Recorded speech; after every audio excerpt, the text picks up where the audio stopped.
Are you ready to banish burnout in 2024? I used to wear my workaholism like a badge of honor, but all it did was steal my joy and leave me depleted for those that were most important to me, including myself. The problem is, most people don't even realize they're experiencing burnout. And even if they're lucky enough to realize what's happening, they don't know how to get it under control. Until now, I've put together a 1 hour live webinar with me that will give you the tools you need to start living a less chaotic life, tangible strategies that you can implement today to replenish your energy without having to quit your job. Head over to KarenFreeland.com/burnout and claim your spot today. There's no cost to attend. It's my free gift to you. Let's make this the year you show up calm, confident, and collected in every facet of your life.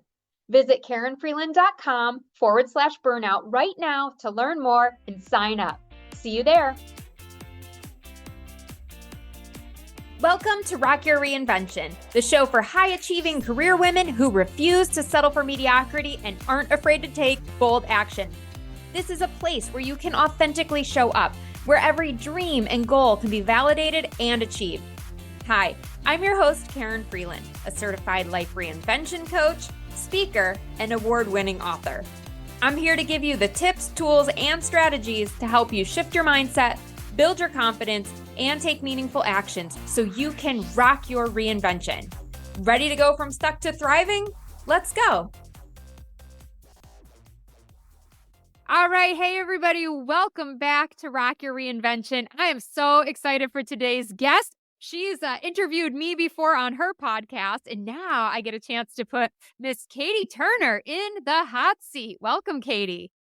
Thank you, Karen. Yeah, it's very exciting. I haven't seen you. I think it's about a year now that we actually podcast on my podcast, Switch Your Sitch. So yeah, and so much has happened between the both of us.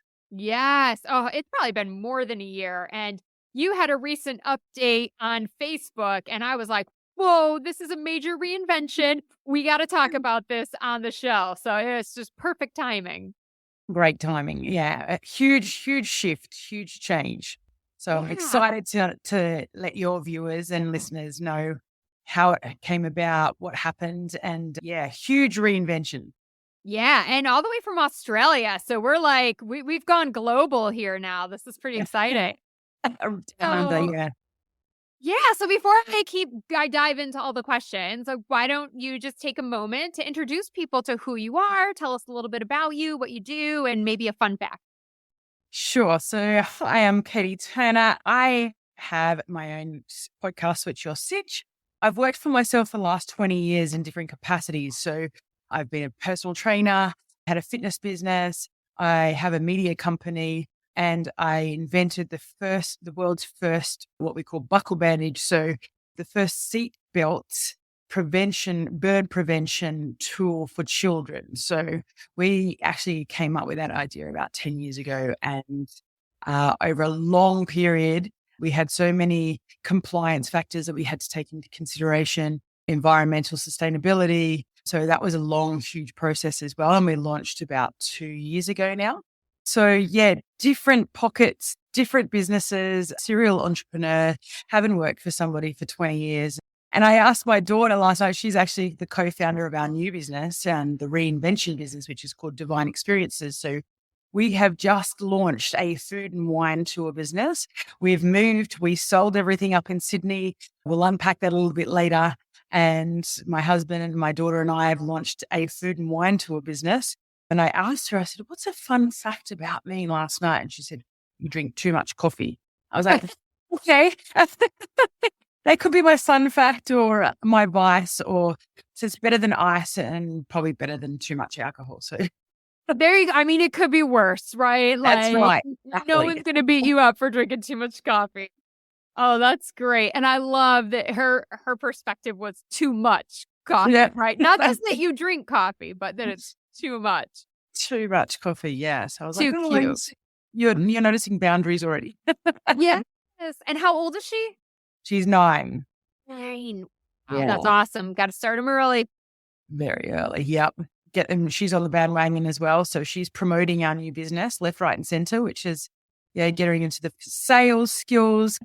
Oh, and that's so cool. And I definitely want to explore that a little bit more. So thank you for just taking a moment to tell us a little bit more about this new business that you've got.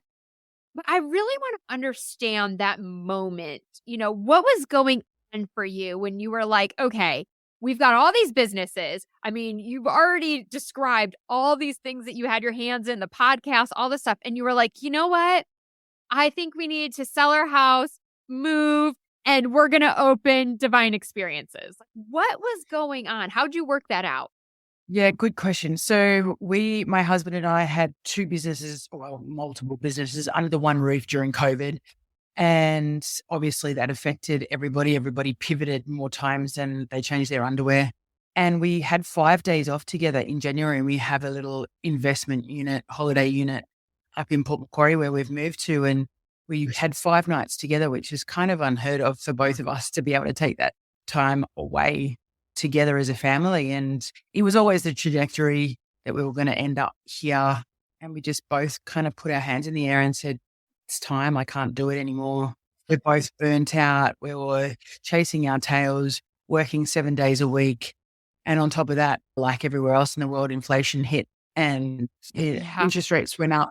Here we had 13 interest rate hikes in a row. So that affected our customer spending capacity. So it constricted small business even more. And we just kind of went, that's it. I'm done.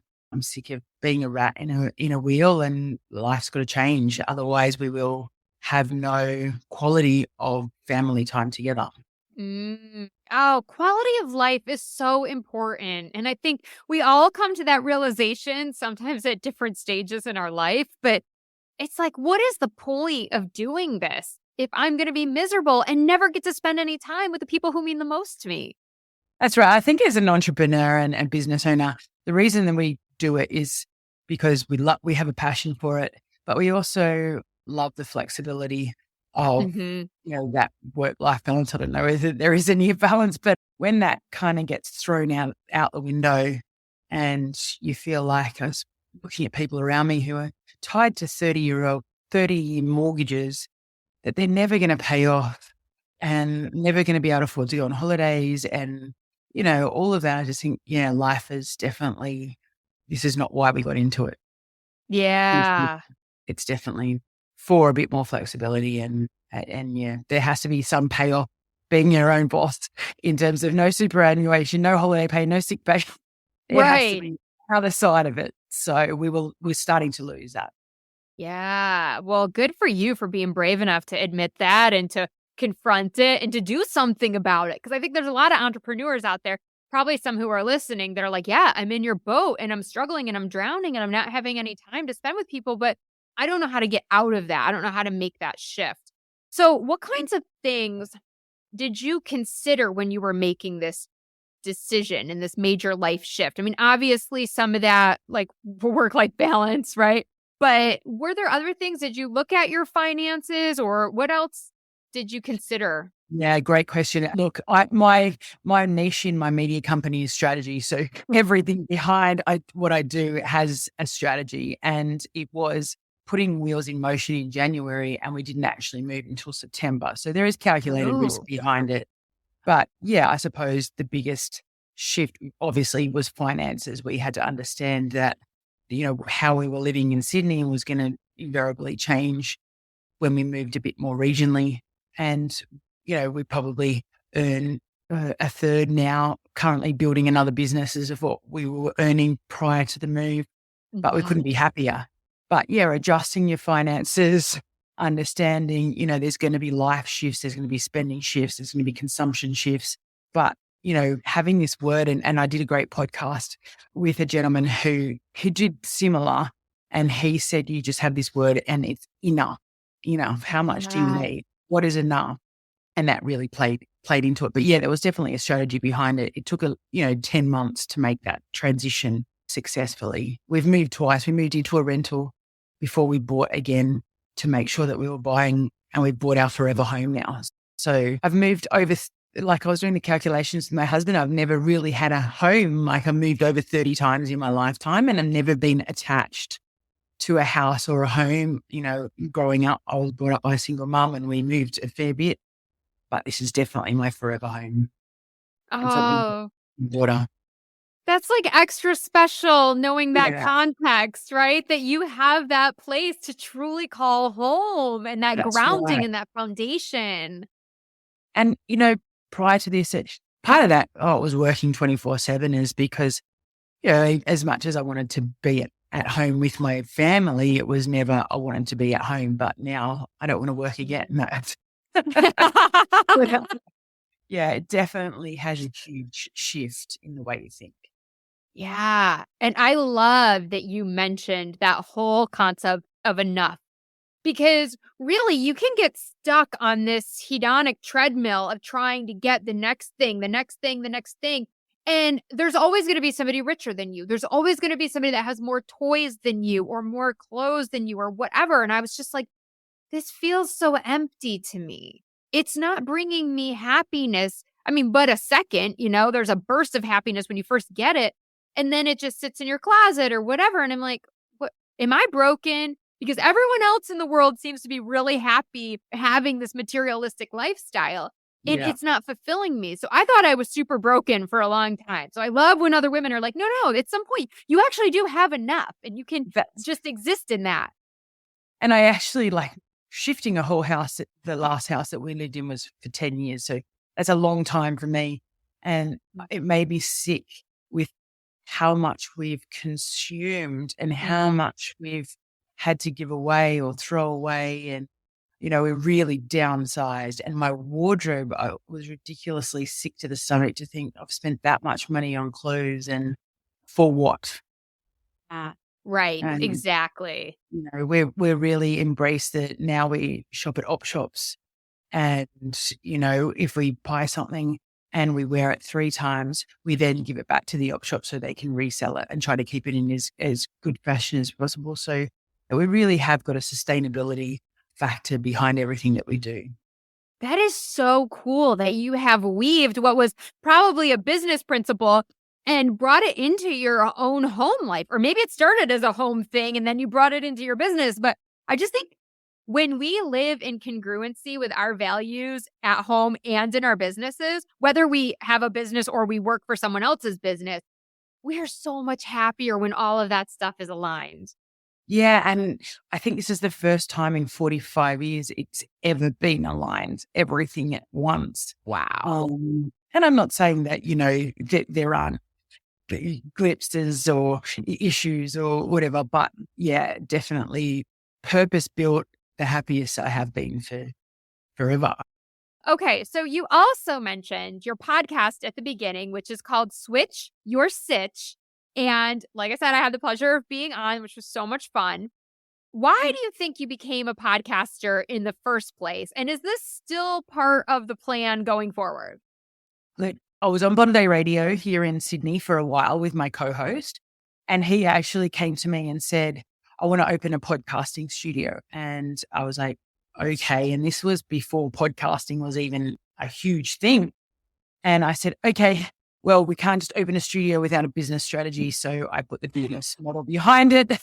Yep. And we launched and it was gangbusters. So we opened a 24/7 podcasting studio here in Edgecliff in Sydney in 2018. And yeah, so we basically opened the doors. People came in. All they had to press was play. And we did everything behind the scenes, editing, production, video production. And then COVID hit and the whole business model fell belly up. And we were stuck with a commercial lease in the middle of Sydney for about 12 months. And then the business model fell apart. Our business relationship, obviously the partnership had nowhere to go. So I actually said, that's it. I love the podcasting side and my co-host loved the production side. So he went down that path. I went into the podcasting side of it. He actually produced my podcast for me.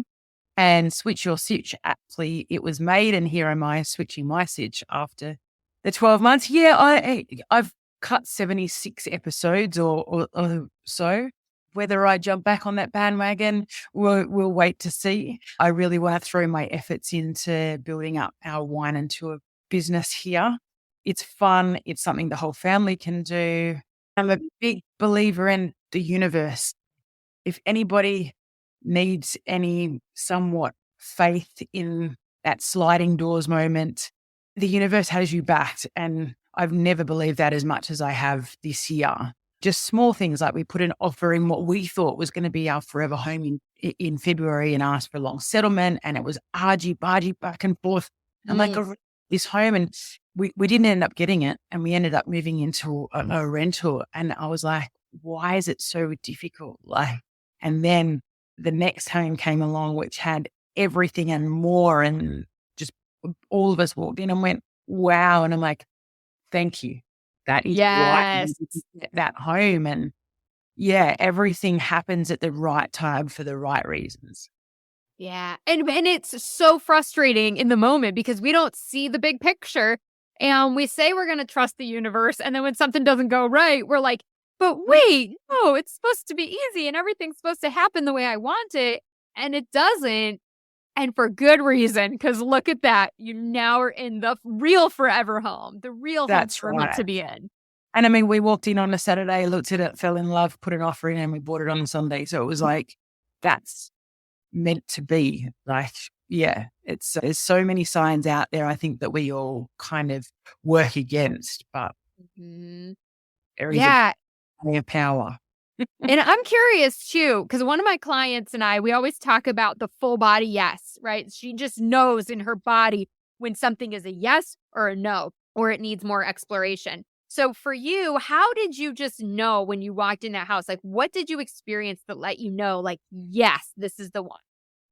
Oh, look, I think we had our list of things between the both of us. And when you're in a partnership, it's obviously a lot harder. There's 2 or 3 wants and needs. And this, we walked in and it was just the wow factor of it had everything that all of us could ever dream of. And what we pictured of what we would buy when we moved. Like there was obviously a reason we were moving. And moving regionally and downsizing to some degree, and it had everything in it. Was just like we all went, this is it. Yeah. And again, it prevailed because it was an easy and not an easy purchase, but it was an easy process. Right. Oh, that's amazing. Well, let's talk about this whole business that you have created, DVine Experiences. I want to hear a little bit more about what it is, what you offer. But I also thought it was so cool that your daughter is listed as a co-founder. And I love when entrepreneurs bring their kids into the business. So what kind of roles do you see her playing? I mean, obviously you've already said she's a great salesperson, but what made you want to involve her and what will she be doing?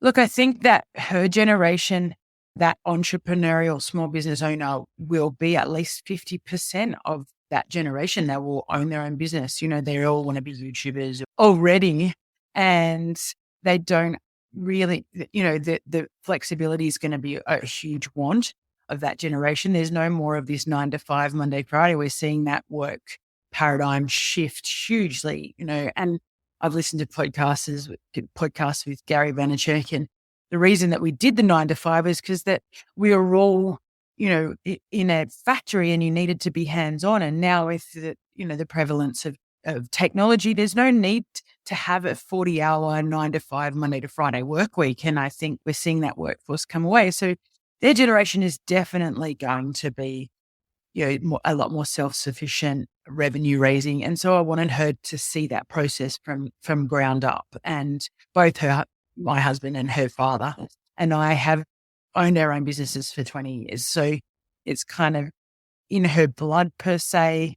We want her to do the groundwork. We did it. We, did our apprenticeships and went to university and did the hard groundwork first. So it's not buying a business and being a business owner, it's operationally from ground up. So we wanted to start that process early and see what it takes in terms of, creating brochures and sales. And, sales is a huge part of it. And I think it's definitely been my downfall in the past, my weakness.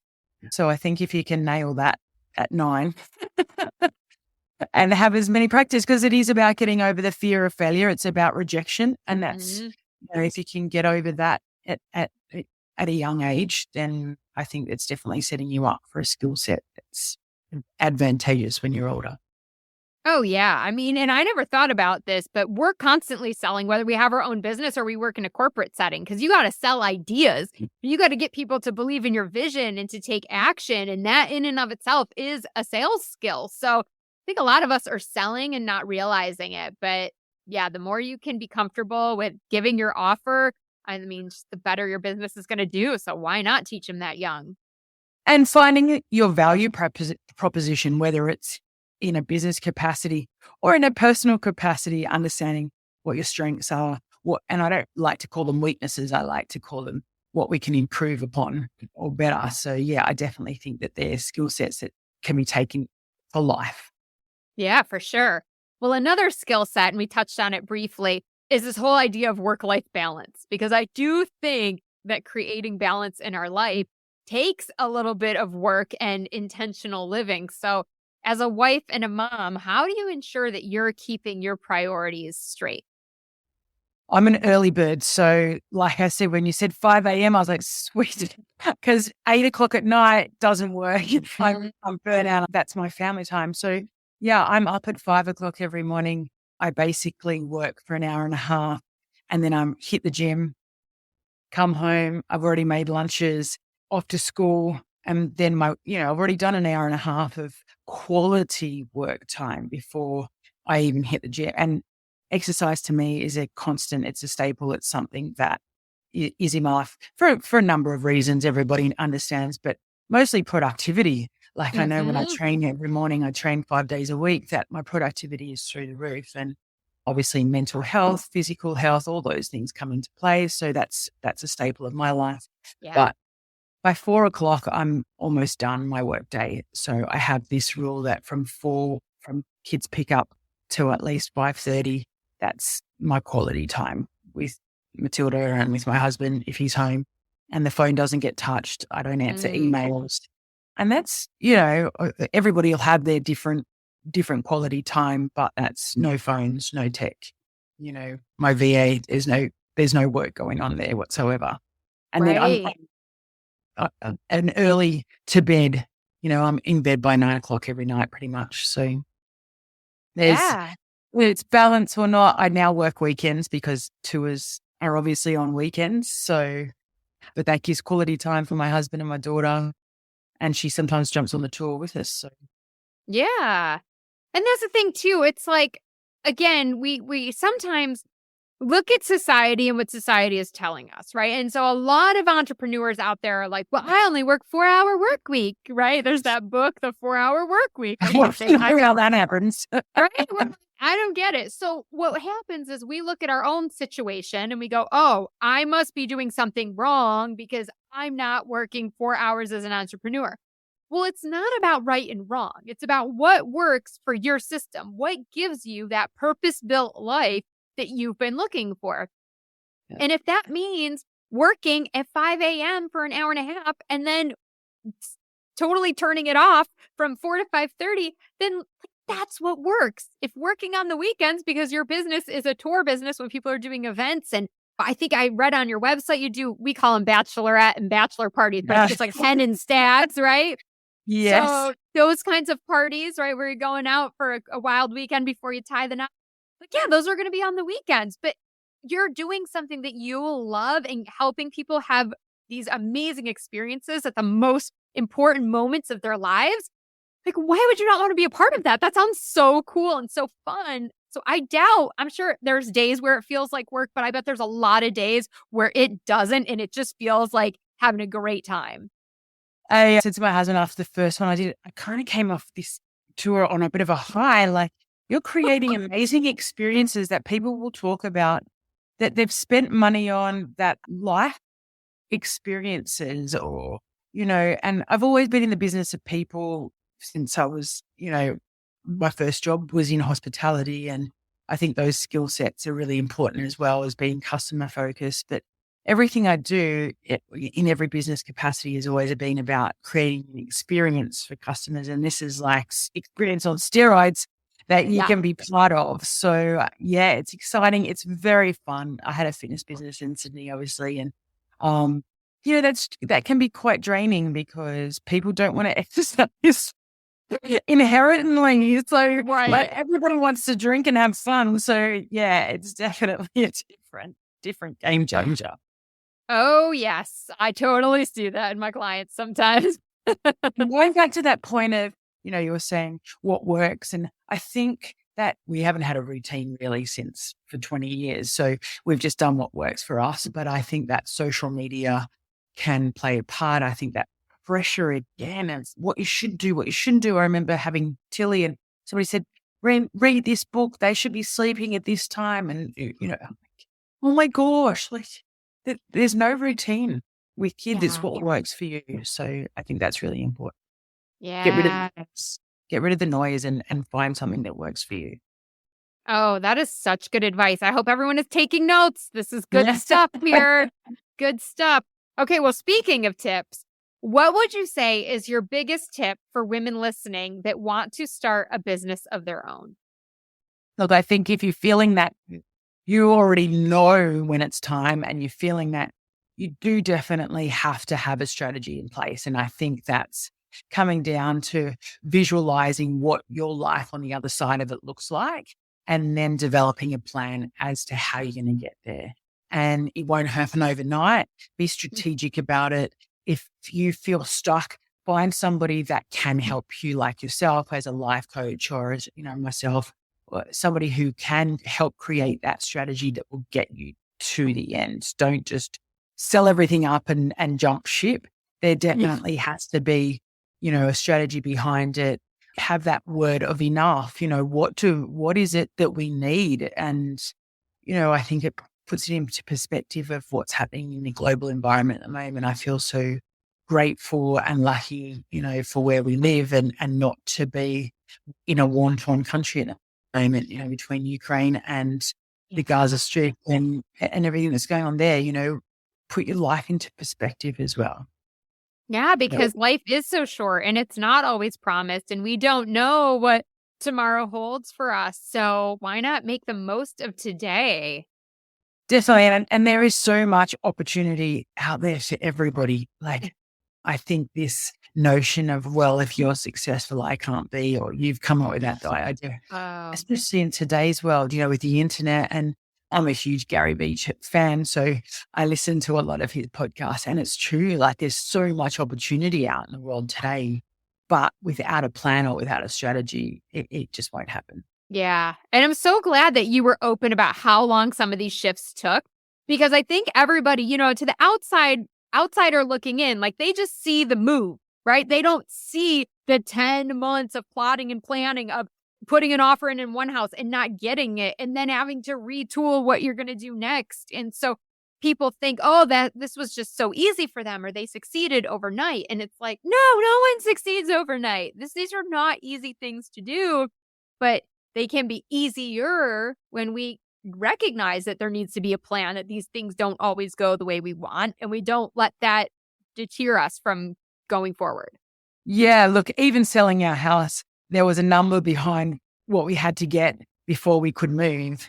And we did something like 18 open homes every weekend. And that's, we had a huge 4-bedroom house. So it was cleaning and lighting candles. And my husband was like, we'll just take it. I'm like, no. We will get what we need to. You just have to be patient. He's like, I think we should just lower our expectations. And we pretty much got what we wanted, what we needed, I had to say. So to be able to make that transition. So you're right. It's what it seems like on the outside of, they've, made this amazing leap. And there's, I think people get bogged down with it's negative, whereas it's just part of the journey. And once you recognize that and that you have your numbers done and your strategic moves, then it will happen. This was my vision of like when we came in January and my husband said to me, okay, what are you going to do when we come up there? Obviously I do strategy virtually, so that's not a problem. But I said, I'm going to start a wine tour business. He's like, what? And I'm like, no, I want to drive a bus and I've got all these beautiful headbands and I'm going to wear big earrings and bright colors and make it fun, because a lot of the tours I go on, they're all in polo shirts and black slacks. And I'm like, no, it's like a fun experience. Get dressed up. And here am I driving a bus now with headbands and bright pink earrings. So yes, it does. So cool. I just love it though. And you invented this. Like you created, this is what a cool life would look like for me. This is what a fulfilled life would look like for me. And then you did it. And so it's like, we don't need permission from anyone else to say, hey, this is what it could look like, or yeah, that's approved or it's not approved. No, you just literally create it and make it happen. And that's a really good point you've made in terms of, I think we're so bogged down by, can we do it? Compliance and red tape and, obviously being a business owner, those sort of things is why we do it. Like I ran into a mum at Tilly's new school and she works for local council and she's like, oh, we need digital strategists. And I said, I actually looked at your recruitment process and I don't want to spend 3 days writing a resume and a cover letter and an application process. Like you are never going to get good digital applicants because that process is so bogged down in red tape and compliance that nobody good at their job is actually going to apply for that, because I can make in 3 days, I can make the money you're offering that you would pay me in 3 months. Like change your recruitment process and I'm happy to work for you, but or consult to you, but I am not spending 3 days writing an application process. And I think that's, we're always looking for approval or we're always looking for, can I do it? Is there some box I have to tick because the government has weighed us down with all of that for everything, your driver's license, your house, with this. No, like it can be done without having to tick all those boxes. Oh, I love that. That's innovation, right? Right. Yes. And we know that you're the queen of that. I try. I just don't like those boxes and I don't like that red tape. So I know. That's why we don't work in corporate. That's exactly why we don't work in corporate. Yeah. So do you have a motto that you live by? And if you do, will you share it? My biggest motto is we all are going to end up in the same place. Awesome. And so if you don't make a great crack of it, another thing is, as I always say, I'd rather, go to the grave with memories than dreams. And I think that's the two biggest things that I live by, is that we're all going to end up in that wooden box, whether you like it or not. And so you've got one life, you're going to make the biggest crack of it as you can. And yeah, look, don't worry. I've made mistakes but I've failed, but I keep getting up and moving forward. So, and then you end up with a vision and you end up at that place. And then everybody goes, then what? I'm like, I don't know yet. Yeah, right. There will be something else, but what it is, I don't know yet. It's just rolling with the punches. What a big truth bomb, though. We are all going to end up in the same place. So why not make the most of it right now? Yeah, you only have really one shot. And yeah, that's what I kind of think. If I don't, then what happens if I don't? And I think those quotes are, not taking the risk as opposed to going ahead and failing. Like that's really what you got to think about, I suppose. And behind it is strategic thinking. Like, sure, like Branson says, it's about calculated risk. It's not jumping off a cliff without a parachute. It's jumping off the cliff with a parachute. So yeah, don't just sell up and move. Right, exactly. There is a strategy behind that. And if they need a strategy, they can come to you or myself. That's definitely where my strength lies. Yeah. So if people are interested in learning more about you and what you do, how can they find out more? So you can go to our social handles, either DVine Experiences, that DVine Experiences. We're on every social handle, or Katie Turner Media is where my strategy stuff is, or KTM Digital Strategy now is where those handles are. We're website for DVine Experiences, obviously yourself. But yeah, you can see our journey. We're kind of doing it behind the scenes in DVine Experiences. So awesome. Well, we'll make sure that some of those links are in the show notes too. So people will be Thank able to you. just click and find you. Of course. Yeah. We want to make sure we can get people to you right away. So, Yes. last word, you get to have the final say. If you could say one thing to the women listening who know they want to change, but they don't know how to get started, what would you say? Start with a plan, a visual plan of what your life looks like on the other side. And I think that's really powerful. I'm a big believer in The Secret, but The Secret only works with a plan. Like, yeah, everybody's like, oh, I want to get rich, but with no plan about it, or win the lotto without buying a lotto ticket. There has to be some kind of strategy behind it. But visualization is a huge one, is where to start, is writing down what it looks like on the other side and why you're making that shift and then working towards it. Man, people are going to think that I paid you to say that, because literally chapter 15 of my book, Grab Life by the Dream, I start a whole story out about how I had put a vision board together, like from The Secret, and had a lotto ticket on there that we were going to win the lotto. And my husband, well, boyfriend at the time, literally says to me, Karen, do you play the lotto? And I was like, oh, I don't. And I sadly took the lotto ticket off because he knew I'm too cheap at the time. I wasn't going to spend my hard-earned money on it. I mean, those odds aren't very good. But it was so funny. But I didn't think of it that way. Like, manifesting only gets you so far. You got to have the plan, the strategy, take the steps. You have to take action. So what a perfect little way to sync those two things up. I love that. Yes, exactly. You have to take action. Otherwise, it's just a plan. Yeah, exactly. Yes, and plans are great, but if we don't enact the plan, it's sort of also useless. That's exactly right. Yeah. Yeah. I think that's the step that a lot of people, and back yourself, I think, get off too much social media, because there's enough people saying out there that you can't do it. Probably more people saying that you can't do it than you can do it. So get yourself some great podcasts to listen to, and that kind of wipes the noise out as well. And when I drive now, I don't listen to the radio, I listen to podcasts, and actionable podcasts, not positive podcasts, but actionable, giving you tips of how you can actually go about doing this. Yeah. Yeah. I think there's a place for positive thinking, but I'm much more about actionable. Yeah. No, I hear you. I did this whole podcast from listening to another guy's podcast, the Podcasting Business School. We'll just give a quick shout out to Adam. I love that podcast. And he basically taught me how to do podcasting for free. Thank you.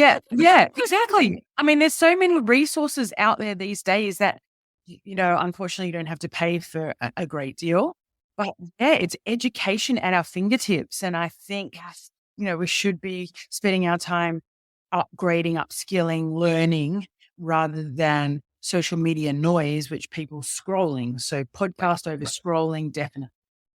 This has been such a joy. I knew this would be an amazing episode. I just love your story. Kudos to you for recognizing what you wanted to change in your life and then doing it, following it through, and being brave enough to do that. I'm so excited to see what happens next for all of you.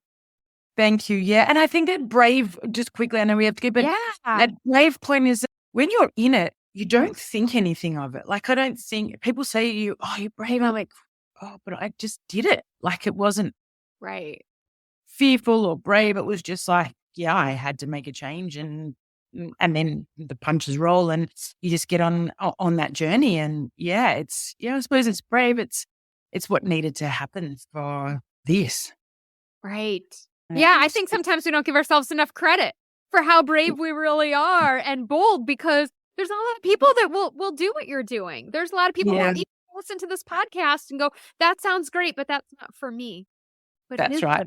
Yeah. And the payoff on the other side is definitely for them. Yes, 100%. This is for all of you. So all of you listening, start designing that life, coming up with that plan. And if you need support, get it, because there are plenty of people who can keep you motivated and boost your confidence to actually bring it to fruition. Exactly. Well, what a joy. We are going to be thinking of you and sending good wishes to all your businesses. And hey, when you make your next pivot, you'll have to come back and share it with us. I shall, yes. There is a plan behind DVine Experiences, so I will update that hopefully in 12 months' time. Yeah, that sounds great. Well, thank you for being here today. Thank you so much for having me. All right, everybody, until next time, stay fabulous. Thanks for tuning in. I hope you're inspired to take action by committing to one of the tips or strategies we talked about in today's episode. And if you want accountability and support, I've got your back. Join my private Facebook group, Successful Working Women Rocking Reinvention, today. You'll find a community of like-minded women waiting to support you, exclusive content, and helpful resources to ensure you succeed. Lastly, if you loved this episode, do me a favor and be sure to leave a review. Together, we can encourage more women to live their purpose. See you next time.